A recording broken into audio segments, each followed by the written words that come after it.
আজকে একজন বাংলাদেশি নাগরিককে ভারতীয় বিএসএফ গুলি করে তার মরদেহ নিয়ে গেছে। আমরা এই হত্যার প্রতিবাদে ভারতীয় পণ্যগুলো ছিঁড়ে ফেলবো এবং ভারতীয় পণ্য বর্জন করব। আমরা প্রথমে ছিঁড়ছি ভারতের ডাবর হানি, আমরা ছিঁড়ে ফেলছি। ভারতীয় পণ্য বর্জন করেন। আমরা রূপচাঁদা তেল, ভারতীয় পণ্য, আমরা ছিঁড়ে ফেলছি। কেউ রূপচাঁদা তেল ব্যবহার করবেন না। সীমান্তে এই নাগরিক হত্যার প্রতিবাদে আমরা ভারতীয় প্যারাশুট ব্র্যান্ডের তেল আমরা ছিঁড়ে ফেলছি। এই প্যারাশুট তেল কেউ ব্যবহার করবেন না।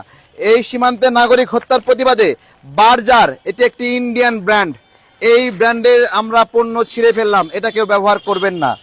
কোলগেট একটি ইন্ডিয়ান ব্র্যান্ড, আপনারা কি চান এই ইন্ডিয়াকে আমরা টাকা দেই বন্দুকের গুলি কিনে আমাদের ভাইদেরকে হত্যা করুক? কোলগেট ছিঁড়ে ফেললাম আমরা, এটা ব্যবহার করব না। হিমালয়া, ভাটিকা,